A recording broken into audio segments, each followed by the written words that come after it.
And we're here. Hello! Hello! La la la. Hello, all. Welcome. It is Monday night, Generational Change. I'm Jen. I'm Peter, and we are living in the Twilight Zone, aren't we? Did you You hear? just sent me a text. Did you just send me a text? I did. It's important information. You don't have to discuss it now, but Okay. I found it to be very relevant about future plans and whatnot. So I have an announcement. Oh, you have an announcement? I have an announcement. So this is regarding the presidential race that we're dealing with. I have a new theory. I have a new plan. Okay. Work with me on this. I'm listening. Oh, Dolly. Yeah, that's a. Well, I mean, if you're trying to coax her into running, I guess that's one way of trying to get her attention. Did you go to Dolly World or something? No, I didn't go to Dolly World. Actually, I was in this little boutique in Asheville, and they were just these cute thing, and I can't resist a Dolly thing, So I just thought that was so cute, and honestly, I would like Dolly for president, man, totally. Well, we are not going to keep our guest waiting because we have a lot to talk about this evening, and it's going to be fun, as it always is, because it is Florida, and we are just simply the butt end of every joke under the sun. And the jokes just keep on coming because what I would surmise is probably the most corrupt mayor in the United States is now running for president. And of course, they had to be in Florida, so what else is new? You know him as a wonderful independent filmmaker, most notable for Cocaine Cowboys and a lot of other great stuff. He has been a guest before. He's a guest now, and it certainly won't be the last time he's a guest here. Billy Corben, welcome back to Generational Change. Thanks, Peter. I'm all on board. Dolly for president. Right? Absolutely. Yeah. She could run the country. At least well, okay, so guys can. Billy, just a heads up, I'm in the mountains, so I'm on this strange delay, but okay. I hear everything, and I know that you guys can hear me. It's just a little bit delayed. Well, you know what? We're going to have a lot of sad shit to talk about tonight, so let's start with something positive, because if there's anything that we like, it's something that honestly sees the Supreme Court doing something in a positive light, and in this case, it turns out that even some cases are going to be met with an honest. How would you describe it, Jen? Is jurisprudence the right thing to say? I would describe it that even a broken clock is right twice a day. Yes, I would agree. And in this case, the U.S. Supreme Court has decided that their attempt, the Louisiana legislature, as many of you know, is fully red. And they were attempting to basically carve one huge district that I believe was going to cover both New Orleans and Baton Rouge and basically put it as one, and hereby fully gerrymandering what should be two districts that are majority Black population and henceforth would be two blue congressional districts. So the Supreme Court decided that, no, this doesn't work.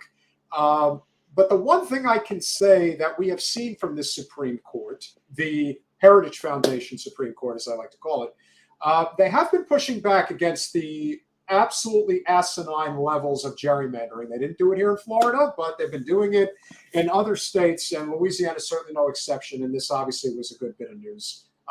Just end gerrymandering. I don't care who the hell's doing it. Let people vote.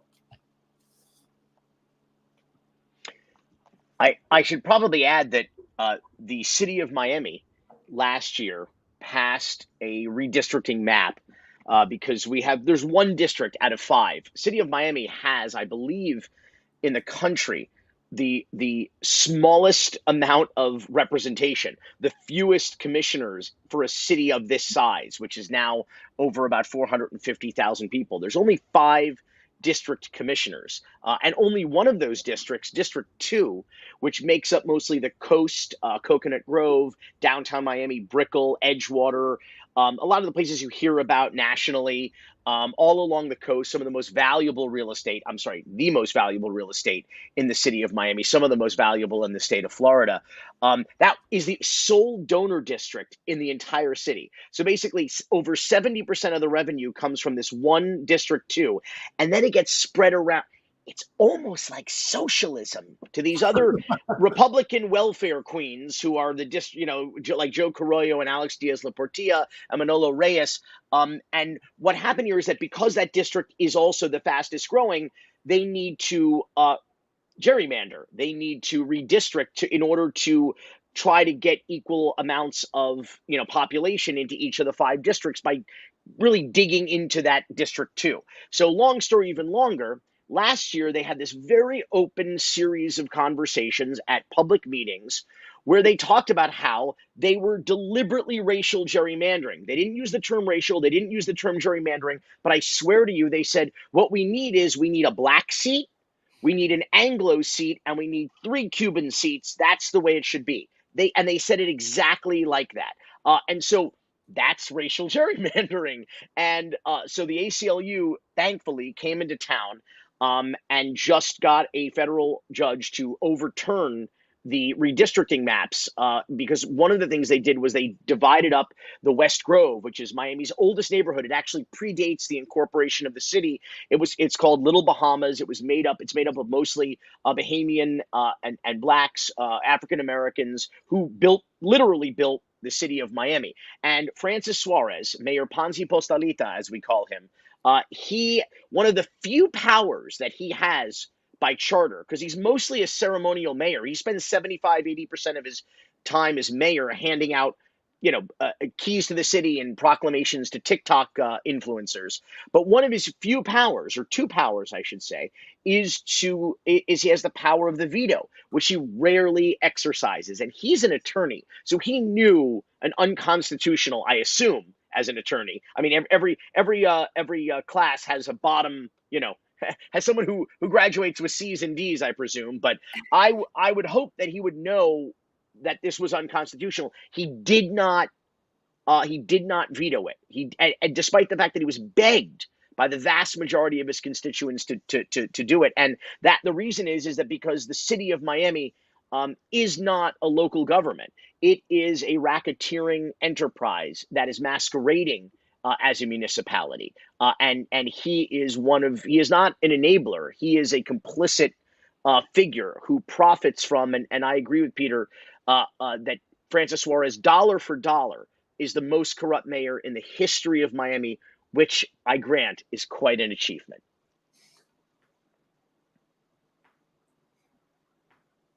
Jen, get in there.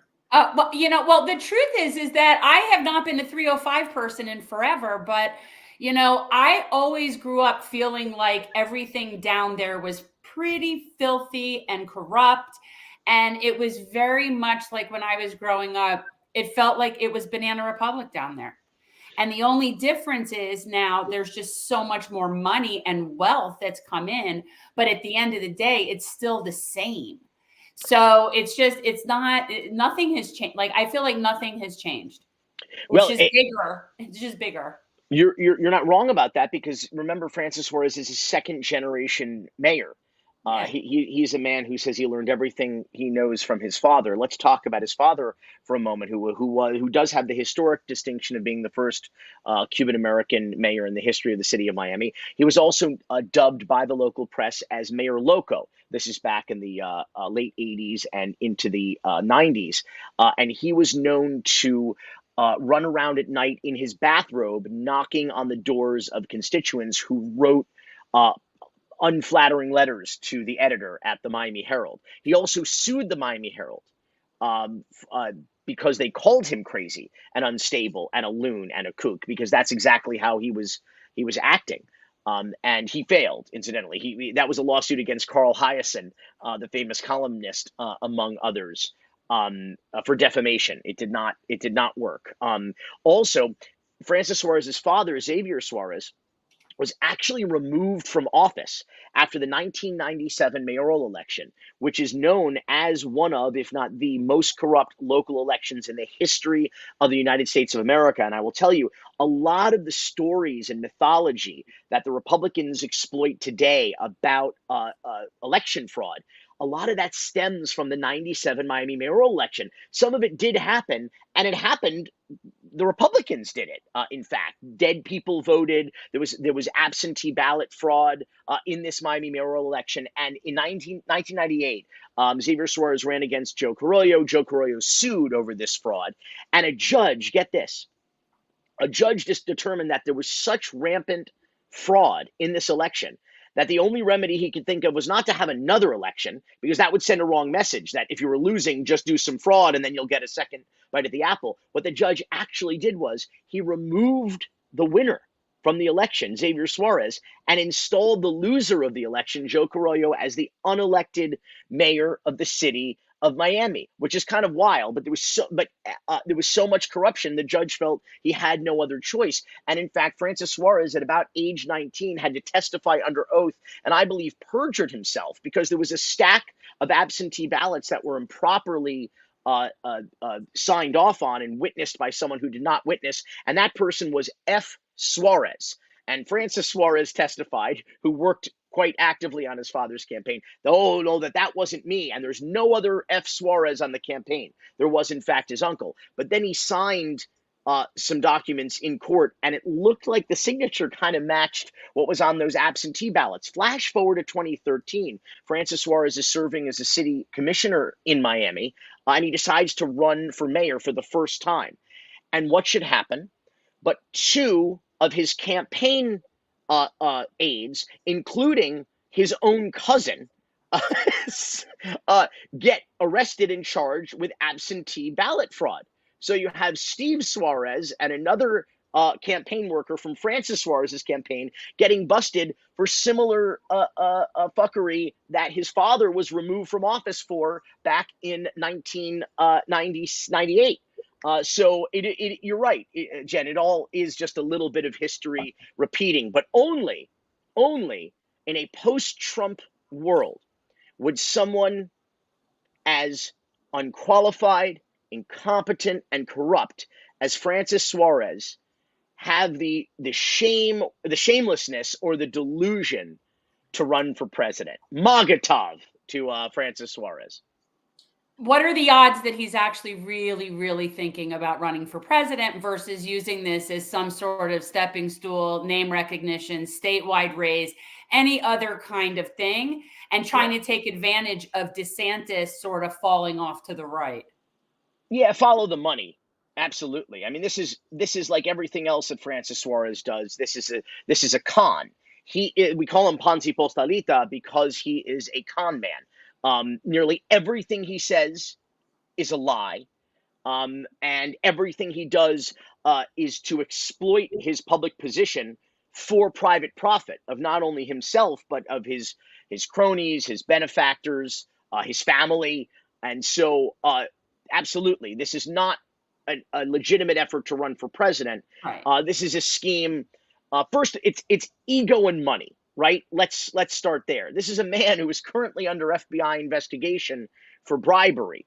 And this is only, and this is one incident of bribery of which there are likely countless. We can get into that later. But this is a guy with such an ego that Francis is the type of guy, he just hopes that they spell his name right on the indictment. Okay. So first and foremost, he's definitely in it to raise his name recognition and to get his face out there, no doubt. But also he's raised a lot of money from, first and foremost, real estate developers, lobbyists, lawyers, special interests in the city of Miami, for whom he has exploited his position to curry favor in the city for these private clients of his. And then he started when the crypto cowboys came into Miami during this crazy boom and bust cycle with all the shit coin and the pump and dump schemes. Francis Suarez was in fact a crypto bro who promoted his own pump and dump scheme in Miami coin, which over the course, Billy, if you could explain, because even as politically astute as Jen and I are, I still don't fully understand what Mayor Suarez did with this Miami coin. It looked like the biggest deliberate pump and dump scheme I have ever seen in my life. And the reality is there's still like not enough information I think a lot of us have in terms of what he did, how he has been able to get away with it, and will he continue to get away with it? Well, over the course of this bizarre explosion of cryptocurrency, there was something like over 20,000 of these shit coins, as they're known, that came on the scene.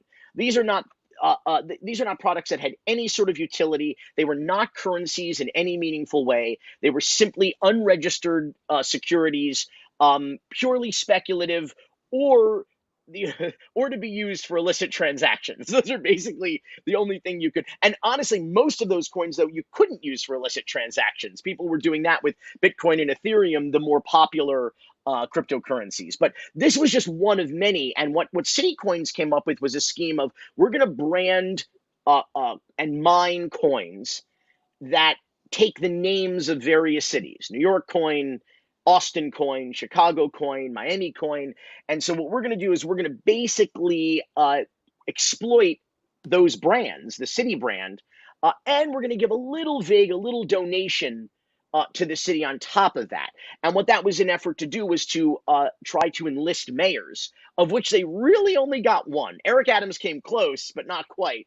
But really, they only convinced one. And that's what's so unique here, is that you had a mayor who was already a con man, who put a for sale sign out in front of City Hall and said, give us your schemers, your Ponzi's, your con men, your scams, and we will embrace that here in Miami. And so it was a pump and dump scheme. It was simply a shit coin for which the city got a little bit piece of the action. Now, what we probably don't have the full picture on yet, and I would love for the SEC, as they have twice. City of Miami is one of the only cities in the entire country to be investigated by the SEC twice. I think it's high time we had a third investigation. They are in fact investigating the mayor and one particular real estate developer that the mayor was literally on the payroll of. It's so crazy. There's so much of this to get into, but to just put the button on Miami coin, I believe that Francis Suarez was getting paid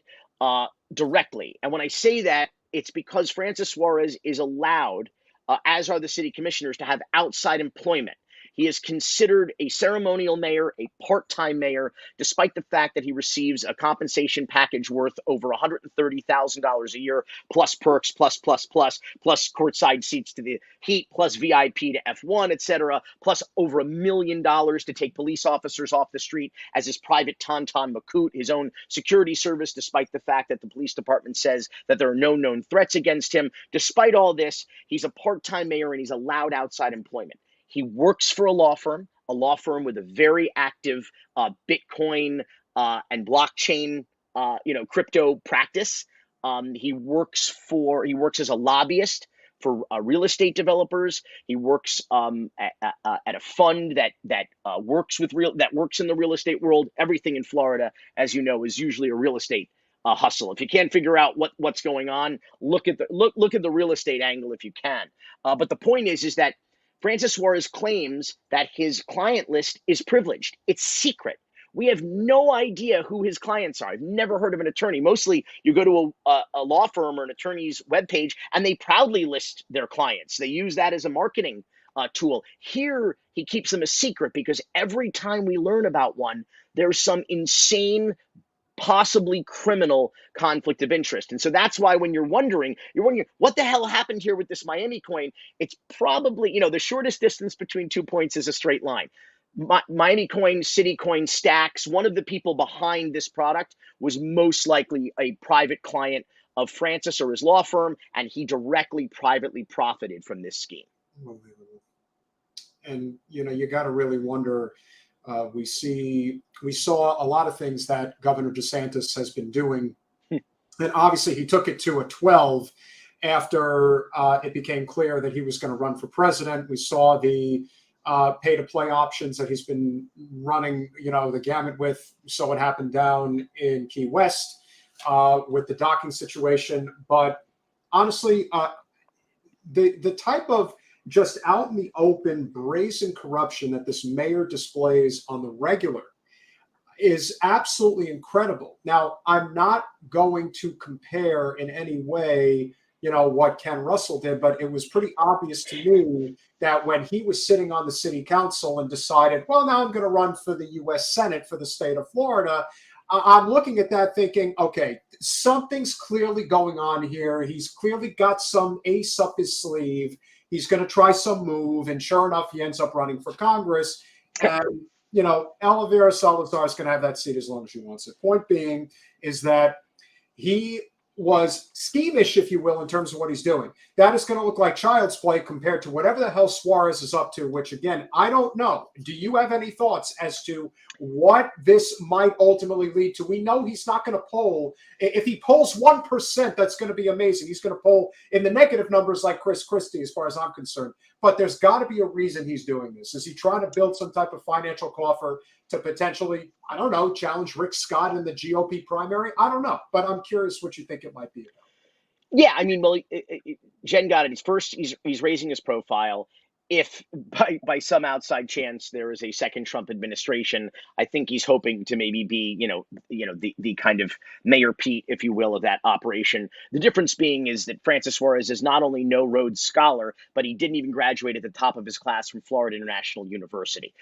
So not a very impressive figure in any meaningful way. Not to mention Republicans hate him. So you already have, his Donald Trump's caddy, Congressman Carlos Jimenez in Trump's ear going, this guy's a total fraud. And he's taking credit for all the strides that the Republicans have legitimately made politically and electorally in this state and in this county. He's trying to take credit for them, which is absolutely insane. But also, I was saying before, he's raised all this money, Francis, and there's all these C4 schemes. Like in order to shake that money loose and be able to misappropriate that money and hire your friends and family and contractors and special interests and get kickbacks back to you, you got to run a campaign. All of these campaigns. This is not, by the way, this is not a partisan statement. Most campaigns are money-making schemes, are siphons for various consultant class, the consultant cowboys, as I call them, to come in and shake the money tree. So that's part of what this is, I think, is to shake the money loose. Lastly, I think Francis is not going to spend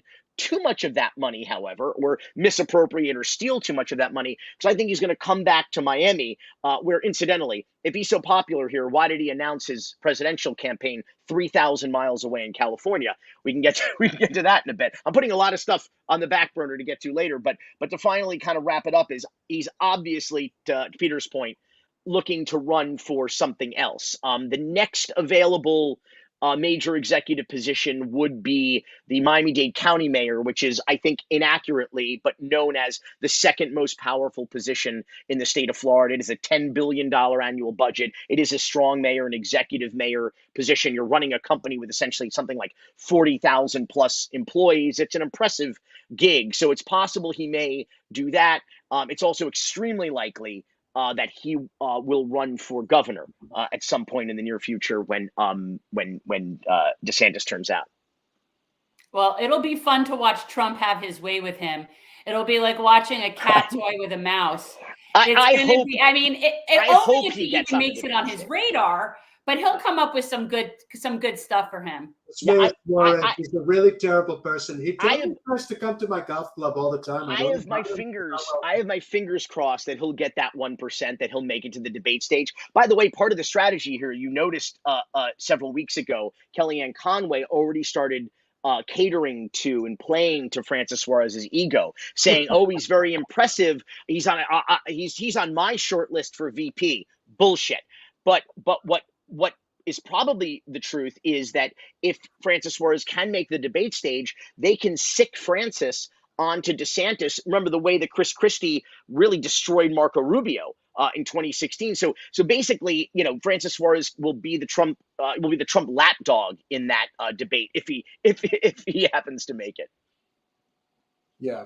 That's the scary prospect, is that I think what we're looking at now is the establishment in many ways is running out of ways to really go after a lot of these popular candidates, because the people want to have a bigger voice and a bigger say so in the political arena. And a guy like him, I can definitely see is just a political pawn. And we often look around and we see a lot of these political figures. Trump has obviously taken it to a whole other level because he has made it so that, yeah, I don't care if you can see the corruption. It's just out in the open. It is what it is. But the fact of the matter is, this is a cottage industry. It is not Trump. It's the system. And so somebody like Suarez is like, well, if Trump's getting away with it, I sure as hell don't care if I'm going to do it too. Because to him, it's like, well, I scratch your back, you scratch my back. And that's why we've always felt it's sort of the same thing with Wasserman Schultz. It's that everyone who's in it, that's part of the cesspool that is the corruption of the political system, their attitude is, you're not going to tattle on me because I know something about you or somebody close to you that's going to get you in trouble. So everyone has this plausible deniability shit. Oh, yeah. Do you see that changing anytime soon? Because I do get the sense that the American public, just with the different, on both sides, just the conversations we have with all different people in politics, they are getting really tired of this shit. And I'm thinking we're hitting a breaking point. It's extremely frustrating. I mean, you can see, city of Miami, I always say that Miami today is the America of tomorrow.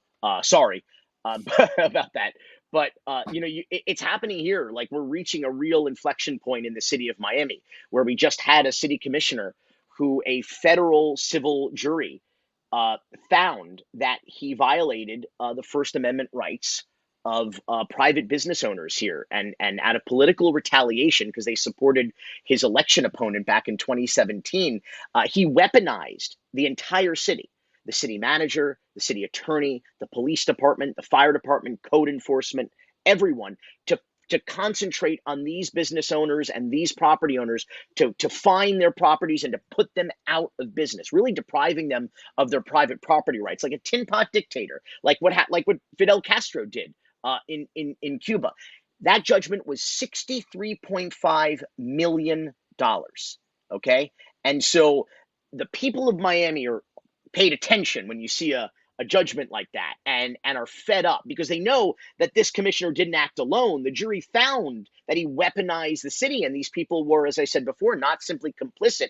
They are part of a mafia. I mean, you could draw a Corleone family chart with this commissioner and everyone in the city government. And the people who don't play ball get fired or get forced out to resign, and the people who do play ball get promoted. It's absolutely insane.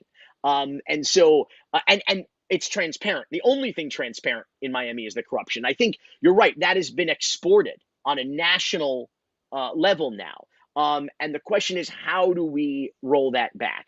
And I think we roll that back two ways, and easier said than done. Number one, we encourage better people to vote. We go out and proactively recruit people that we know to be good people to get involved in this terrible process that decent people don't.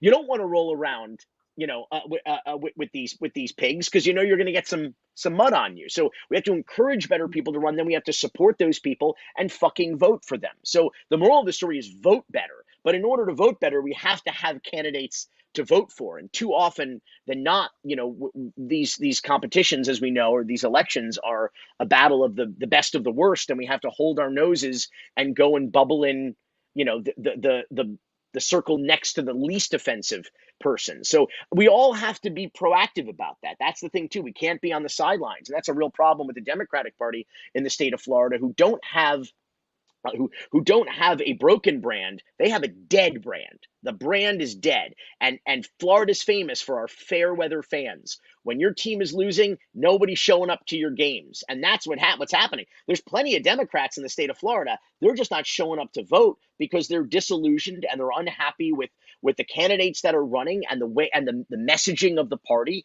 and how the party is being run. And of course, with the supermajority of Republicans, basically the Democrats being a non-entity in the state for the last 23, nearly a quarter of a century, it's just people are just they're just depressed, I think. Yeah, there's definitely a certain amount of defeatism that we come into contact with. But the other thing is, And this is something we've learned because the state party, and specifically Broward County's Democratic Party, their primary focus over the past, it seems forever, is just registering voters. That's all they do, is register voters. But here's the problem with that. Predominantly, they're not registering Democrats, right? So they're out there registering first no parties, and then second Republicans, and third Democrats. And in the meantime, they're not giving them any reason to actually vote for a Democrat. So in essence, what the Democratic Party in Florida is doing is birthing non-Democrat voters and that's their primary mission. And that is what they've been focused on. So you can see it's like we're bailing water and they're still like pouring it into the boat. And that's a great transition, because one of the things that Jen and I have been working on, and we actually have we're one of the drop point stations for the ballot initiative to get reproductive rights on the ballot. And the numbers are, decent so far, but there was something that I don't remember if it was Florida politics or something I came across the other day, and they were basically talking about how one of the big accomplishments that Nikki Fried has done as of late is she got the Blue Gala in Miami sold out like ahead of time. And I'm thinking, that's not something to brag about. What is to brag about is, where are we on the numbers right now getting reproductive rights on the ballot? That's significant for a multitude of reasons. Now, right now, they say they have about 250,000 of a potential million ballots that need to be signed. Granted, it's the summer. Things will most certainly pick up, a month or two from now. But obviously, it's going to take a hell of an effort.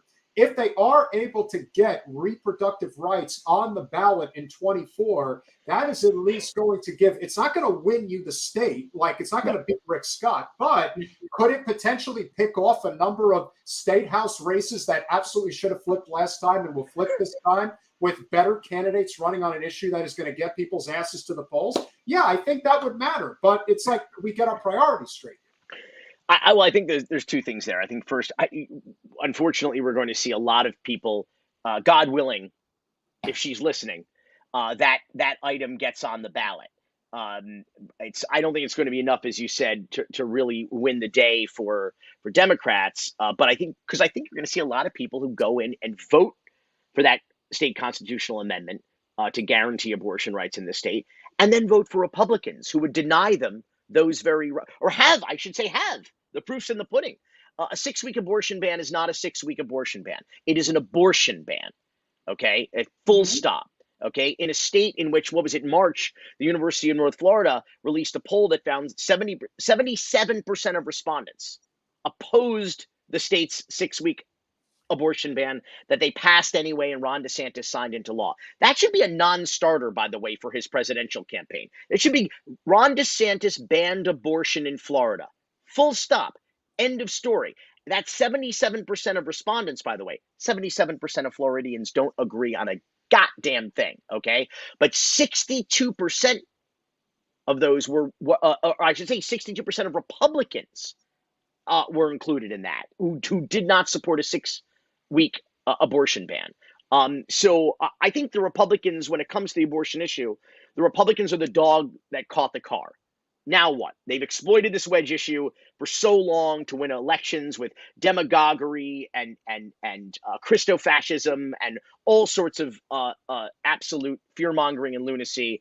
And now they don't know what to do without it. So that's always helpful for Democrats. The problem is, as Peter just pointed out, that when Democrats are just focusing on registering Republicans and independents, and they're not working on cultivating talent, on transforming this dead brand, on flushing the toilet of the toxic elements, really the cancers that have been on this party, that have killed this party in the state for decades, the consultant class, the political grifters. If you're not going to be proactive about cultivating new consultants and new campaign managers and new treasurers and young, new, fresh talent, in addition to a deeper bench of candidates, which that's the problem too, is that these are not candidates that Democrats don't tend to put candidates on the ballot that inspire voter turnout to go out and vote for these people. So yes, you're going to see a lot of people turn out, I think, to support this effort if we can get it on the ballot. but I think, as you said, it's going to be a mixed result for Dems on that same ballot. But I had Deborah Dorbert on the Because Miami podcast some time ago. And it was just an incredible, I mean, it was traumatic listening to her story. I cannot fathom what it was like to live it. But I think that people understand. 77% of Floridians and 62% of Republicans in Florida understand that the conversation around abortion has been so skewed for so long. It in no small part because it's mostly by rich white men in power who are having that conversation, that it's all in the context of promiscuity and birth control. It is not. It is healthcare. It is women's healthcare. And I think people now more than ever understand that when you hear the story of people like Deborah Dorbert suffering and being tortured, state mandated torture. This woman was forced to grow a ghost inside of her body to her physical and psychological trauma. And it's just it's a story that exemplifies why. And this is a woman who he and her husband paid no attention to what at the time was a 15-week abortion ban because they had no plans on getting an abortion. They wanted to grow their family. They had every intention of reproducing and giving their 4-year-old son a little brother or sister. And so they're like, well, how does that affect us? It's like, you don't know it until you're in a terrible position and of having to not only make a horrible decision, but your doctors cannot help you. Your doctors are saying, no, sorry, we can't do anything for you. We cannot give you the best health care, despite the fact that this is our medical advice that you need preterm induction. We can't do it because the law is so vague. We may go to jail just for doing our jobs and giving you the best health care. And what that means for the state of Florida is not just women, you should not get pregnant here in the state of Florida or travel here if you are pregnant because you cannot receive first world health care. But we are going to see, all of us, an overall decline in the quality of medical care offered here because real doctors, good doctors, are not going to want to practice in the state of Florida where they're not legally able to provide the most effective care to their patients, where they have to watch women suffer and bleed and die before they can intervene. We're going to get nothing but quacks and kooks like Dr. air quotes, Latipo. And that's what we're going to be left with here in the state of Florida. And more than just women will suffer, setting aside the fact that 168 million Americans not only lost constitutional rights that they've enjoyed for decades, but the most fundamental, inalienable rights, which is those of bodily autonomy. Yeah, I find it infuriating. I actually find the fact that we're still discussing this infuriating. I have started now where I see this as violence towards women. And I have said it many times. I'm done debating this with people. I really am. I'm not going to sit there and negotiate. Is it 6 weeks or 15 weeks? Or is my baby viable? Or do I have rape or incest as a justification? I find it so infuriating. And I am at the point where this is something that I'm willing to die for. So if I'm willing to die for it, you better believe I'm willing to kill for it. And I am so sick and tired of arguing about this with people. I got to tell you, it's violence towards women. That's what it is. It's violence towards women. And there's also the huge elephant in the room, which is statistical data says that 4 out of 5 women believe in a woman's right to choose. And it's about a 50-50 split with men as to whether or not women have the right to choose. The fact that this is so dominated by men who think that women don't have the right to control their body. I tell every dude that I ever meet that has an opinion about politics and especially about this issue, I just say, if you only knew what it was like to have a period just once in your life, you would shut the fuck up forever. You would never say another word to women ever again. And the fact that it's so dominant in men saying women shouldn't be allowed to control their body, why do you think it's that way? How do you see it that way? This to me is a fundamental conservative value. This is small government. Is really how this should be couched.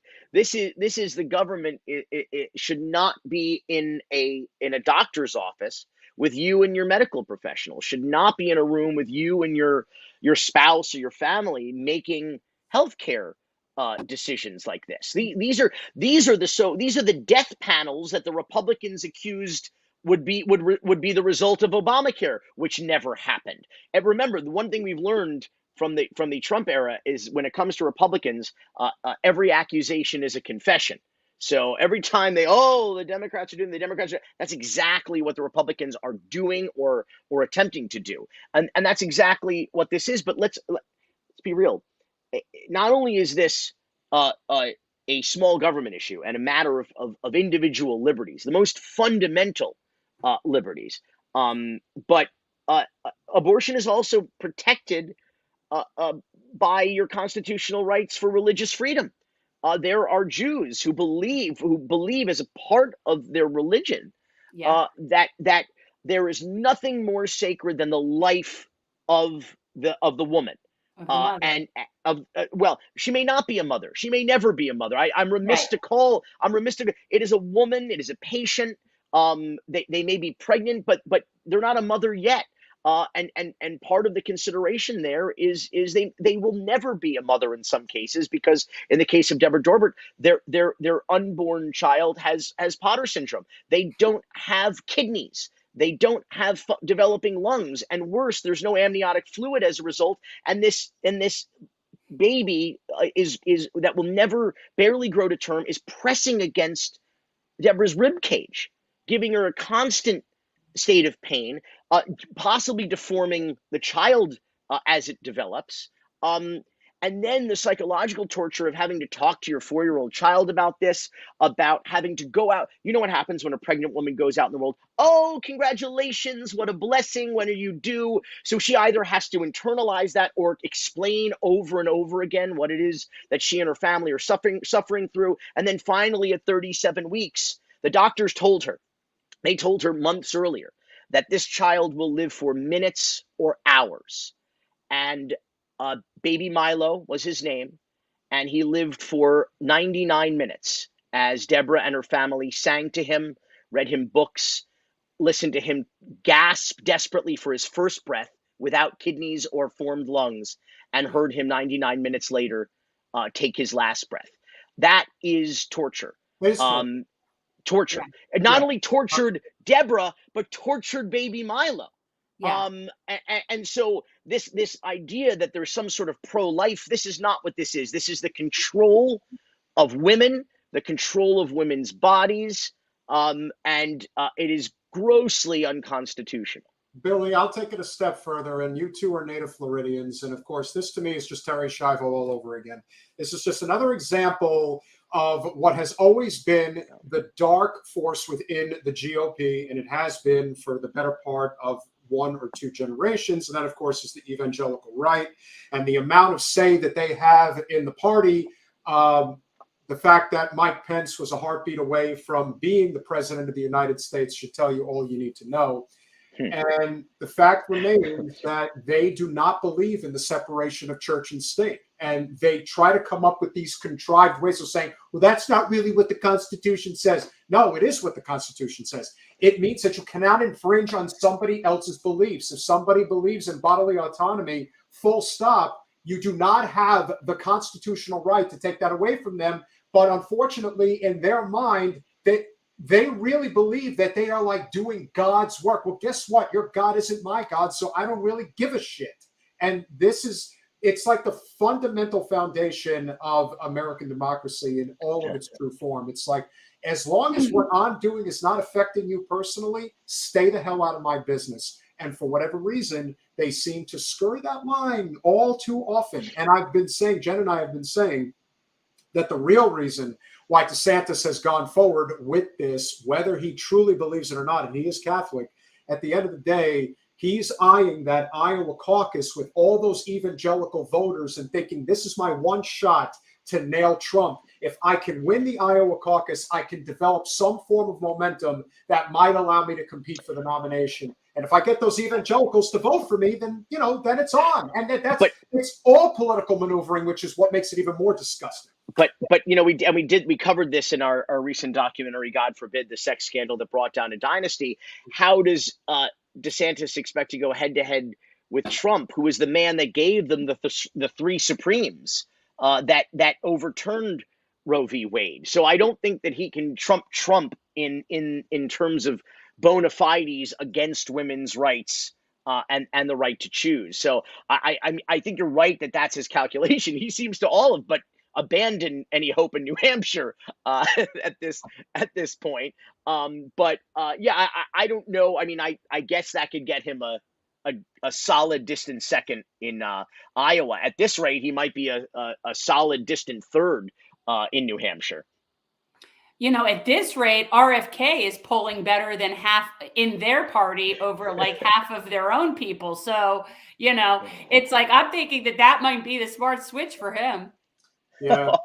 You know, the amazing thing about RFK, and I did listen to his podcast with Joe Rogan, is that I don't think this country is as divided as people want it to be.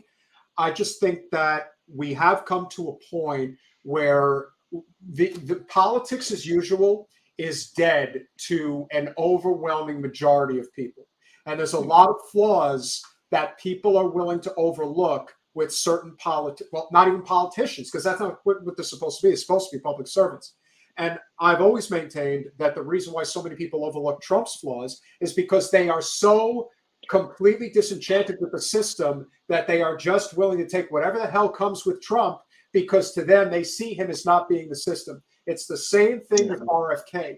Whether you believe that what he's saying regarding vaccines, it's hogwash and all of that, a lot of the stuff that he's saying is resonating with a lot of people. And that is something that can't be ignored. As much as people want to pretend like it's not happening. Marianne's a whole other story, and we won't even get into that. But I do think that there is this sort of desire, and I also think it's sort of a desperation moment at this current time, because I do not think that Joe Biden can win re-election. And so now the Democrats are going to really have to, you know, not the establishment, but the voters are going to have to think about, you know, what's going to be that next move. Because as far as I can see, if we're looking at this objectively, Newsom is standing like right in the background, like just waiting for the call to say it's your turn to get in, kind of thing from the establishment. What do you ultimately see is going to unfold as far as the Democratic side is concerned with the primary? Oh, I think health permitting, that Biden wins a second term if he's running, certainly if he's running against Donald Trump.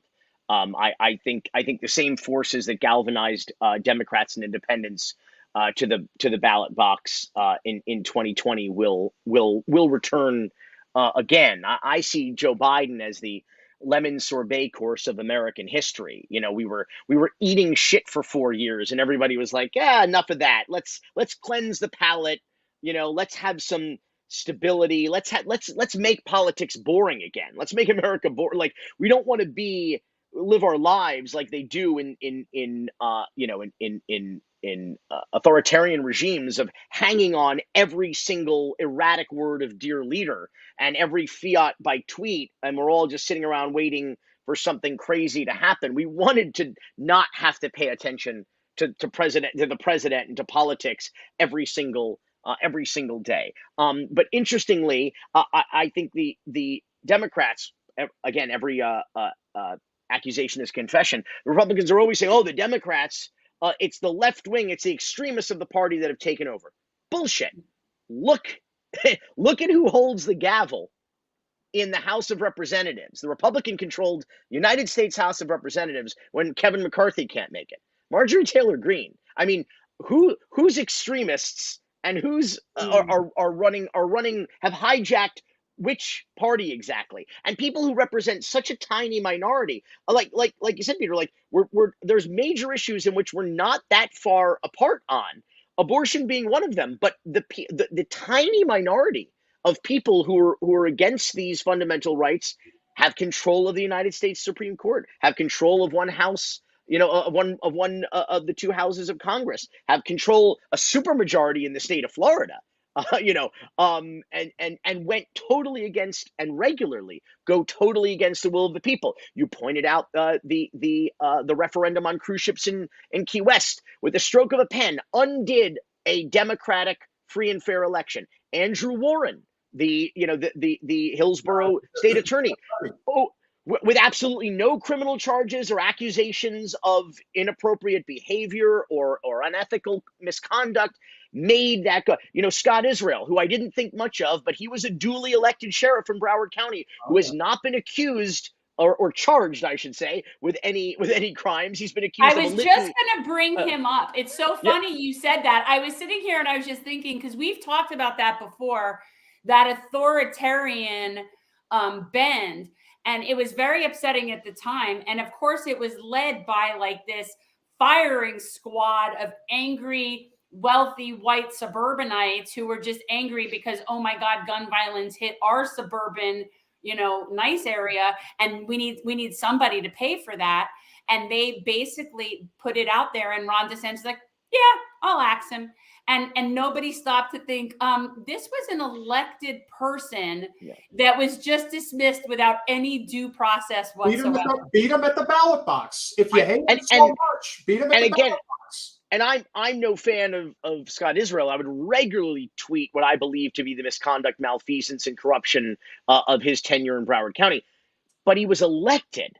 Exactly. And you better believe if he was a Republican, he would not have been removed from office without any kind of criminal charges or some sort of or as you said, some sort of due process, some sort of hearing, some sort of it's undemocratic. And I know we probably got pretty far afield from the from the question, but I thought it was worth pointing out.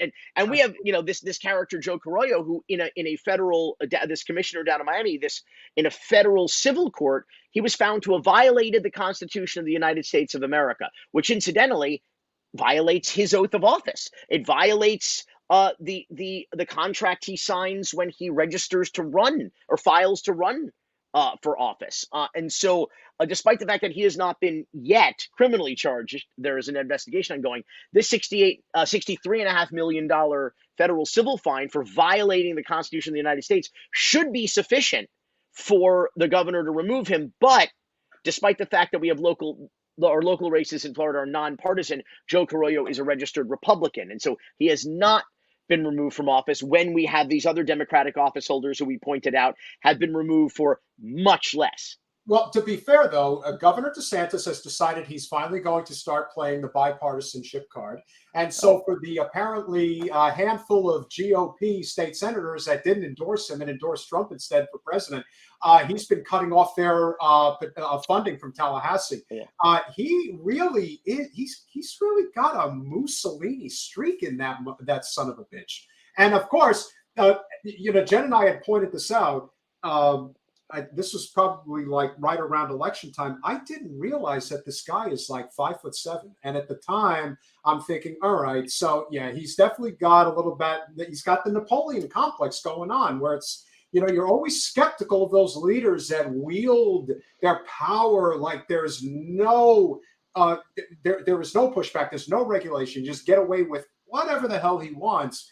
And now he's like, everyone thought that he was just having an axe to grind with every Democrat that got in his way.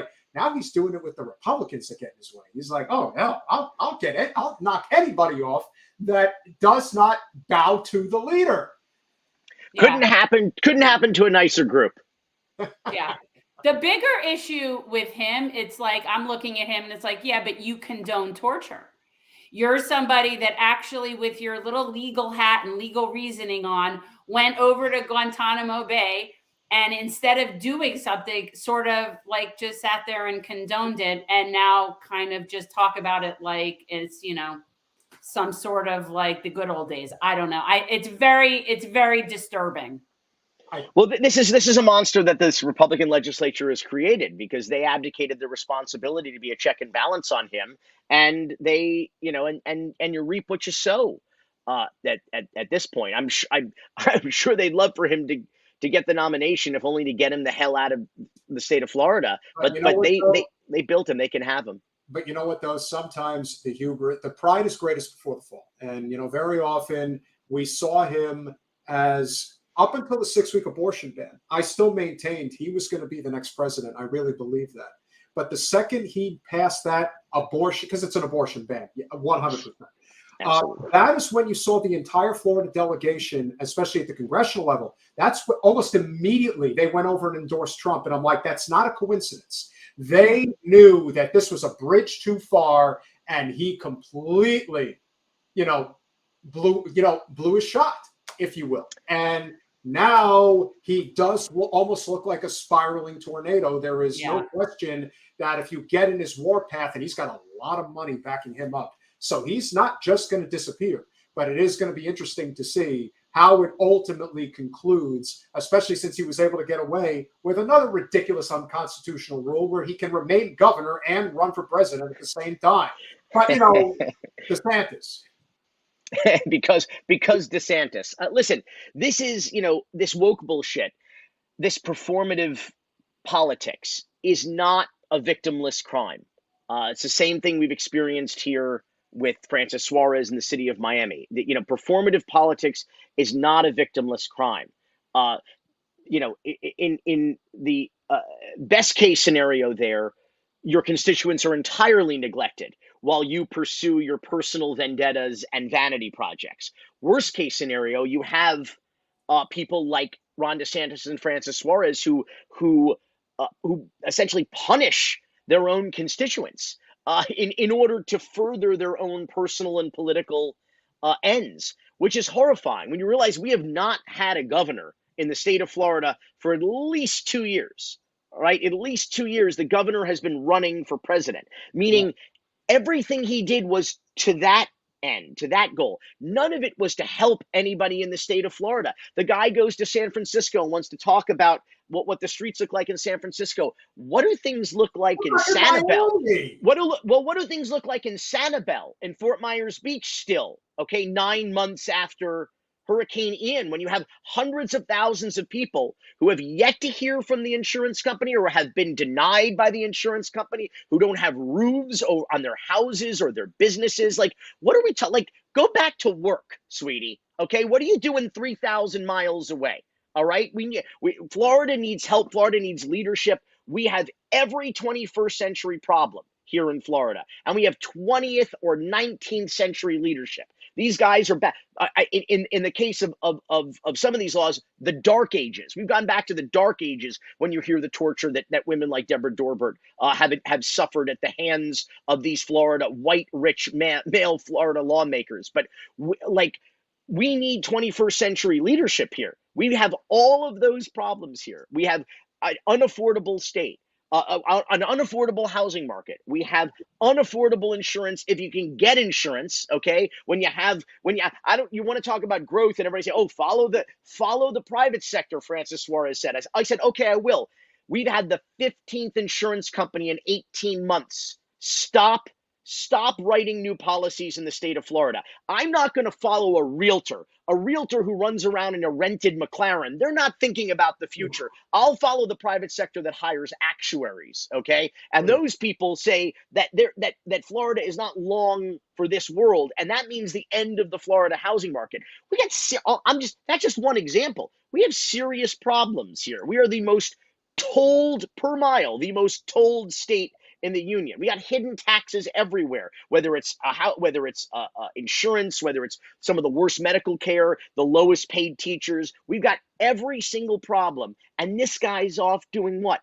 Signing performative legislation that immediately gets declared unconstitutional, which all of the lawmakers, most of them are attorneys, know it's going to happen, and their staff lawyers are telling them. And then we go out and we spend tens of millions of dollars, over $17 million and counting to date, to basically defend these unconstitutional laws that the Republican legislature passes by hiring outside counsel and law firms that charge $700, $800, $900 an hour. I mean, this is just absolute unmitigated Florida. Like, it is a fire hose of Florida fuckery, and we are the victims. We are suffering. Jen, you're missing your calling. What's my calling? Oh, come on. Don't you want to be a $700 to $900 an hour paid attorney? I mean, come on. No, I most certainly do not. And I honestly, what I tell people, if you're south of Lake Okeechobee, you should be getting your scuba certification. I'd highly recommend it. But, our infrastructure is a disaster. They keep building more and more places. Every municipality seems to be just as bad as the one. Like, there's a few that are good, but for the most part, there's just developers running amok and trying to get every last dollar before there will be the final buyer of a property that can no longer sell it. And that's what it feels like to me. It feels like they're scrambling. It's like musical chairs. Like, who's going to be the last one stuck holding the property when nobody will buy it and it can't be insured? Yeah. And Absolutely. I'm in commercial real estate, so I know it well. And there are people I just will not do business with. And you have principles or you don't have them. I interviewed meteorologist John Morales in the podcast because Miami last week, and he just, I usually talk about politics, existential politics on my show, but this was like existential, full stop, right? Like, it was the planet, the only one we've got so far, and talking about the heat, talking about how the FIU and the University of Miami just did a study that found that our apps and even our meteorologists don't know how hot it is. There are some places in Florida where it is 6 degrees Fahrenheit on average, hotter than what we're even seeing on our devices that are being read. That the Atlantic Ocean has never been hotter. We had, for the first time in history, 2 named storms in the month of June. Just like crazy existential threats to like our existence. And to hear Francis Suarez go to the Ronald Reagan Presidential Library, 3,000 miles away from Miami, where the only place he's known, to say that Miami is a city on a hill, quoting Ronald Reagan. I'm like, Miami is a city underwater. Like, what do you like? Whatever the antithesis of a city on a hill is, that's a city in a crater. You're a city in a crater. Below sea level. What are you talking about? And he really went to the same exact place that DeSantis went to launch his campaign. That is so pathetic. It is what it is. Well, pathetic is a pretty good word to describe Francis Suarez. Let's end the evening on a positive note, and this is going to be a surprise to Jen because I just came across this. Billy, you're going to have to share with us what the experience was like, because you just posted it the other day and it looks pretty damn awesome, but you had the privilege of spending time with Anthony Bourdain, and I am kind of curious what that was all about. Well, we got a call from the producers of the show, of Parts Unknown, and it's kind of lovely. They don't just like say, "Hey, you want to be on the show?" It's kind of like, "Oh, Tony wants to have a beer and stone crabs with you." It's like, so you're getting an invitation on a dinner date.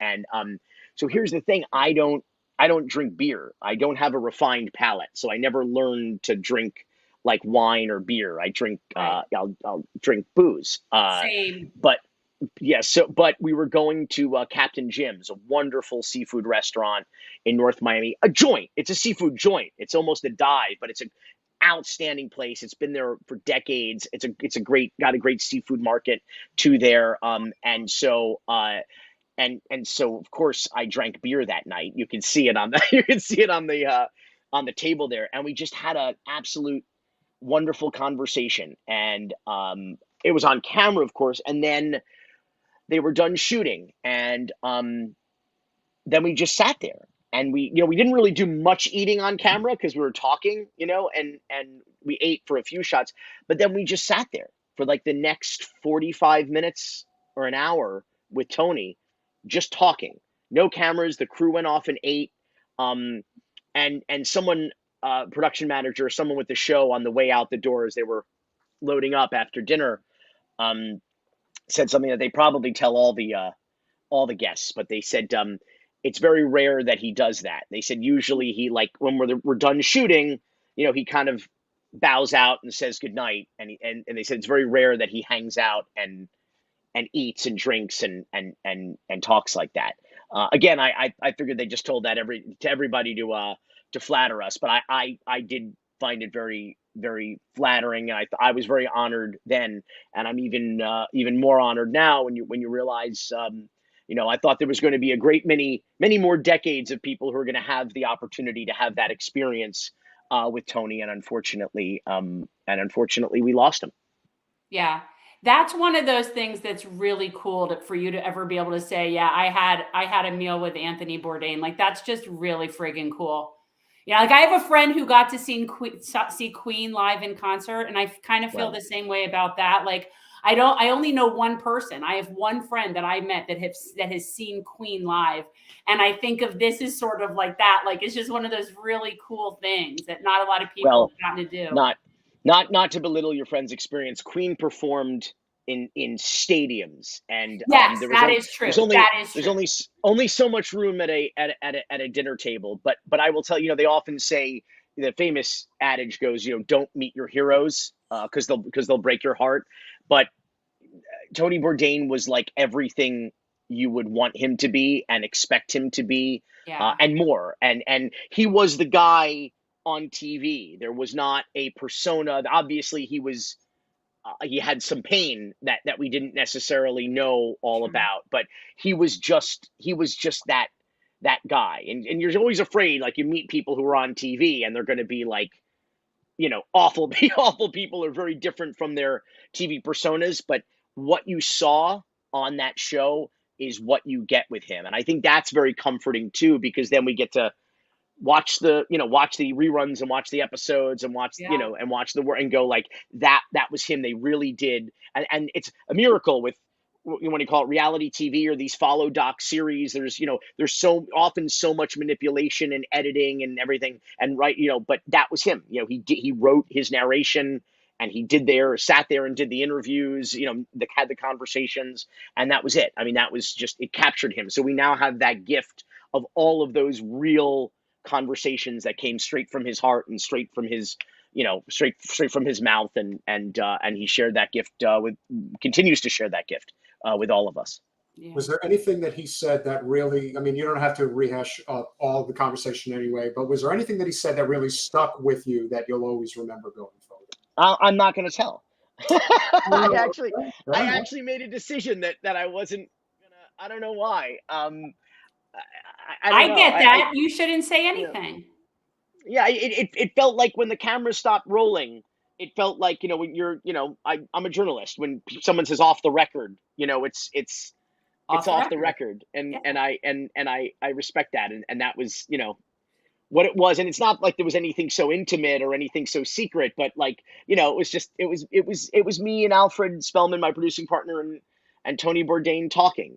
That's really all it was. And it was everybody. I mean, you could see the looks on our faces there. I mean, it was every bit like that off camera as it Yeah. was on camera. I mean, it was just a blast, and it was funny and insightful and warm. And I will say this, he is just the most wonderful listener.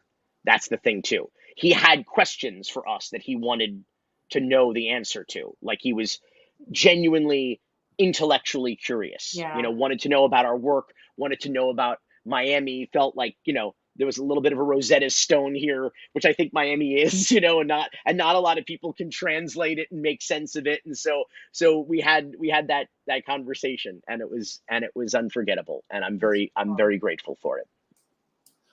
I say this to Jen, and I know she likes to poke at me for it, but it's the one time that I had. You said you don't want to meet your heroes, but I did. Oh God, Bruce Springsteen. I had the privilege of speaking to Bruce on the phone. This was the summer of 2015. My father had just moved to a town that was adjacent to the one he lives in at the Jersey Shore, and so it just happened to be in the same place at the same time. He was there with his daughter Jessica, and I just went up to him and started having a conversation. So he had texted me, and he had called me, and I didn't pick up. He texted me, says, "You have to pick up the phone right now." So sure enough, I did. And so he's like, "If somebody wants to say hi to you," and he says, "Hey, Pete, Bruce," just like that. And I was like, "Oh my God, that is you." And we ended up having a conversation for a handful of minutes, which was kind of amazing. And I walked away from it thinking, yeah, you are everything that everybody says. You're just somebody who never allowed the fame to completely go to your head, and that's a very rare thing. And Bourdain touched so many lives for so many years, and he still does. I mean, there's so much footage to watch of his work and what he's done, and the way that he wants everyone to see that we are one united planet if we allow ourselves to be, because there is so much out there that we don't know about that would make all the difference in the world if we recognize that like I said before, we have a lot more in common than we don't. Oh, did you have to do that, Jen? Did you have to? I'm just saying. Thanks, I do have to do that now. Yes, I do. Jen wants me to. Yes, not I like do. God. Just saying. Oh, come on. I'm just I'll saying. always say, listen, and I told him, look, I'll always have Darkness on the Edge of Town and Born in the USA and all those great things. And he's still a great guy. I mean, obviously he's, he's rolling with the big boys, but it is what it is. Is there a more misunderstood song in the history of songwriting? Well, it got Like Reagan. Reagan was going to use it as his campaign rally song, and Bruce was like, "You ain't using that shit. You don't even know what it means."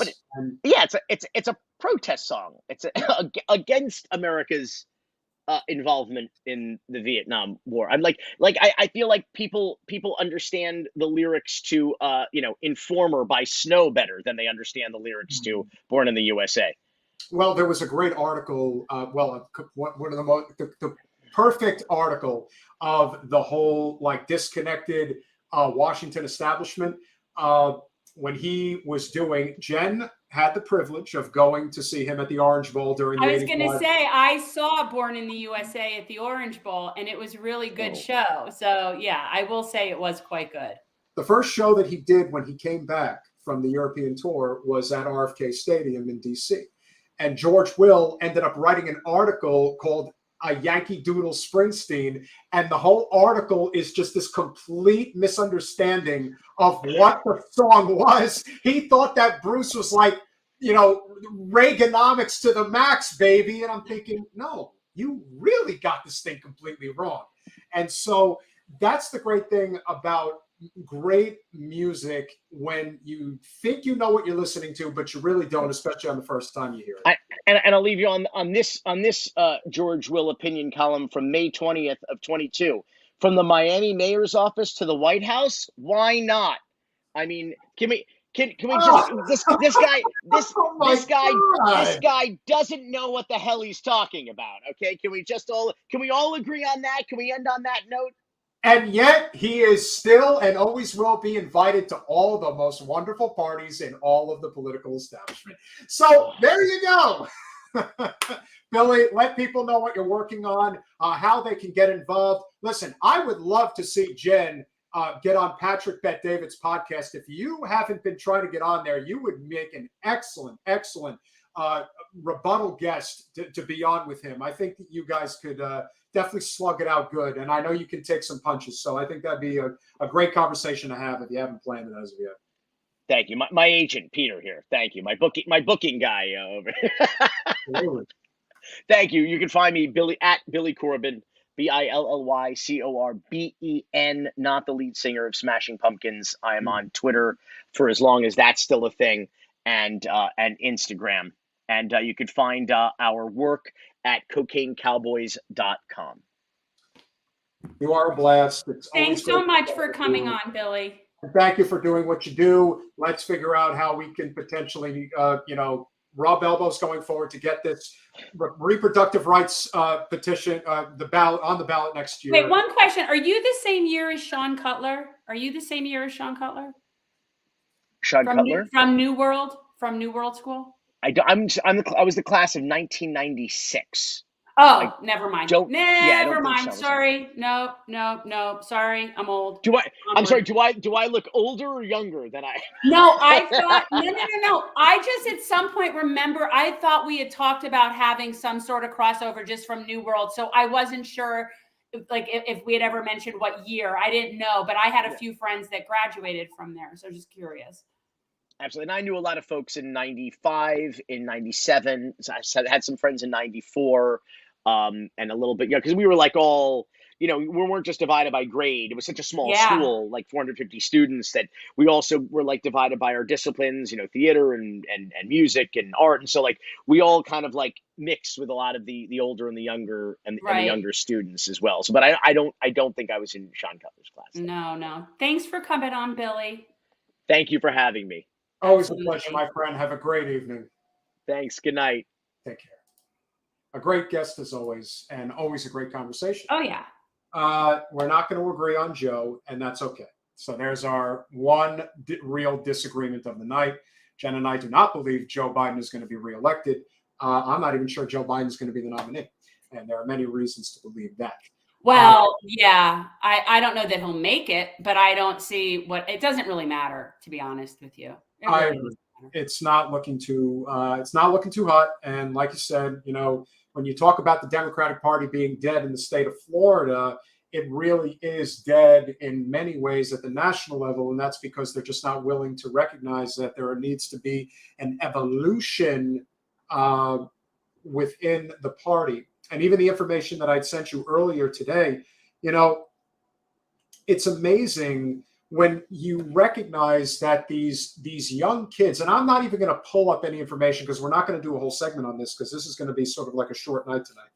But it was amazing to me. I sent you the tweet, Jen, about Katie Porter, who's running for the Senate in California. And you recognize, without naming any names, that these kids, because that's what they are kids, they are being paid by whichever Democratic Party consultant, organization to basically bash the candidate that isn't taking the corporate special interest money. Let's prop up Barbara Lee or obviously Adam Schiff, but definitely not Katie Porter. And I have my issues with Katie Porter. She's not perfect. We've heard the war stories, but you know what? She's not corrupt. She knows her stuff. And when you see these individuals say, what has she passed on Capitol Hill?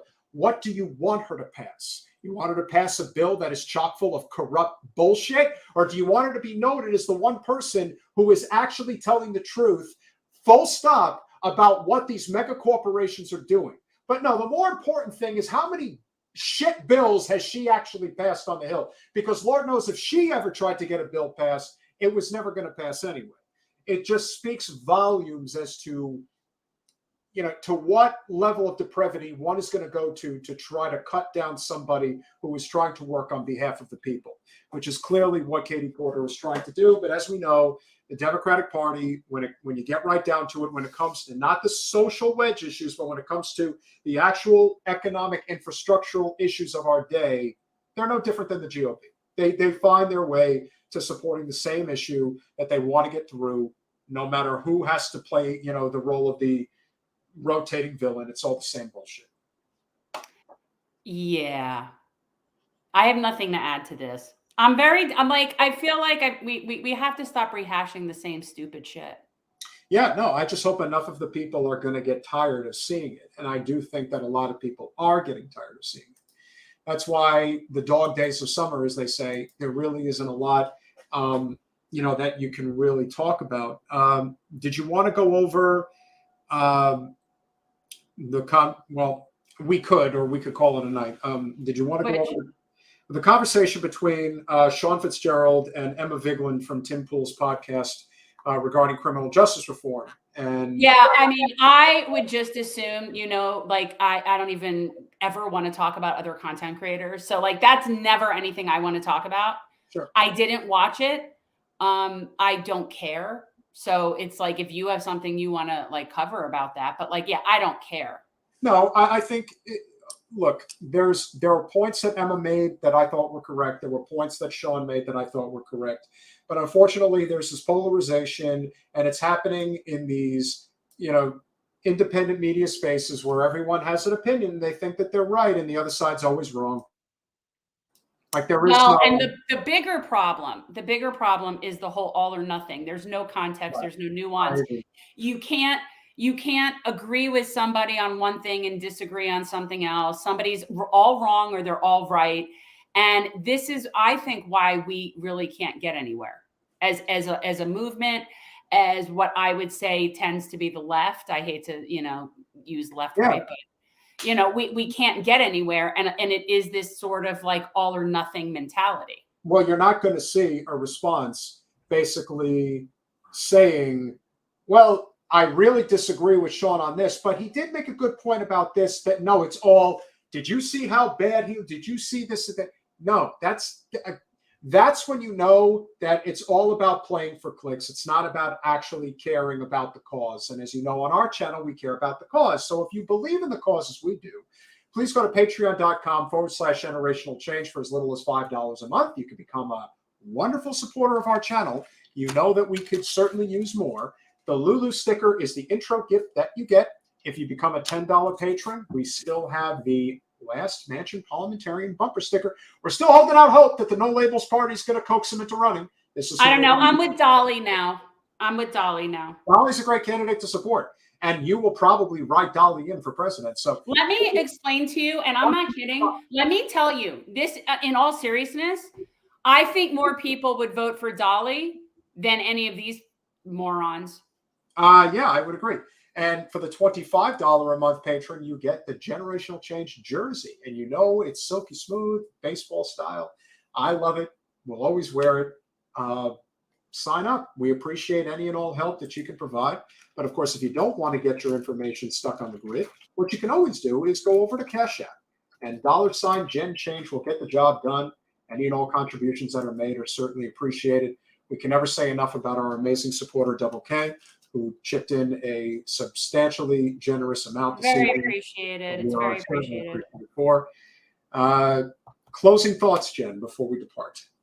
Well, what's coming up on Wednesday? I saw that we have like a primer guest, but what were you working on? Like, what are you wanting to talk about on Wednesday? Well, we don't have, we have Mr. Barlow, who's going to be coming on. He has some important stuff that he wants to share with us. Just briefly let the audience know who Mr. Barlow is and what. Yeah, this is somebody that I met through our Gen Z report. He is somebody that our primary moderator, CJ, is now going over to this group, I guess, in Discord that he has friends in. And he has invited other people onto the show, which has been great. And this is one of those people, but they are forming, this is like a real progressive type of organization. It's like, it's not like Voters of Tomorrow. They're a lot more like, what's the one? The new one with the climate thing. Like they have a really good thing going here. So I'm just curious to hear what this organization is, what these kids are working on. And it sounds like something really interesting. That's as much as I got for you. But I don't know what else you want to talk about Wednesday night. We're going to have something on. We're going to have to come up with something. We'll come up with something. We always do. I think tonight was a great conversation. See if we can maybe get Nina to come on and talk about some of this violence against women shit. Because I've been liking some of the segments she's been doing, covering a lot of this stuff about like increased maternal mortality, specifically amongst Black women. Like it's a mess. These laws are just making it's important to talk about it. And this is why when I hear people say I'm pro-life, it's like, yeah, you could be pro-life, but if you take away a woman's right to bodily autonomy, you're going to face all of these issues. And the issue that I constantly see when people respond on our thread, and we have all different types of people, again, we may have a suppressed channel, but we do get pretty good views on our clips and our shorts. Wait, weren't we having Anna Escamani come on at some point and talking about? Yeah, that's not until I think that's not going to be until right around the time you get back. Okay. It's going to be late. It's about a month from now. So, okay. Yes, Climate Defiance. Yes. Climate Defiance is a great group. We had them on, and they did another great demonstration today at Vice President Harris's event that she was doing. Nice. So there's a lot to be said for getting some skin in the game, but recognizing that the second you lock arms with the Democratic establishment, they'll defang you. Your organization will cease to. I feel the need to really be that Climate Defiance group and make sure that they stay on mission and non-co-opted. Yeah, it's not going to be easy to do because there will be a lot of temptation thrown in their direction. But I do think that they are doing the right thing. Maybe they have been approached already. They are starting to become a real nuisance. So we'll see just how far they're going to take it. But I do believe that we've got. We'll come up with something really good on Wednesday. I know you always end up pulling something out of your butt, Well, I was able to find that last segment about Anthony Bourdain, which I thought was really cool. I saw that too, actually, when I went and was just looking up some stuff on Billy. Oh, wow. Yeah, no, I mean, you can imagine what that was like. I mean, just to be able to sit and pound. That's like you sit. Well, I wouldn't say it's the same as sitting with Dolly. I mean, if you got to sit with Dolly, that would be. Dolly is just the last she's the last living of my like muses. You know what I mean? Like she's the last one that's living. So like for me, it's like we must protect this woman at all costs. But yeah, because all my other favorite people are all dead. So that's the thing about Looks Dolly. like you're going to have to be the leader now, Jen. No, I don't mean. These are just the people that I like. You know what I mean? Like who would you invite to a dinner party? Who would you want to talk to? Who would you want to meet? All other than Dolly, all of mine are dead. So that's my point. So that's why I have to, protect Dolly. Smash the like button, subscribe, share, do all those wonderful things that we ask of each and every one of you. We are extremely grateful for all of your wonderful support. Hope you all have a wonderful evening. We'll see you Wednesday.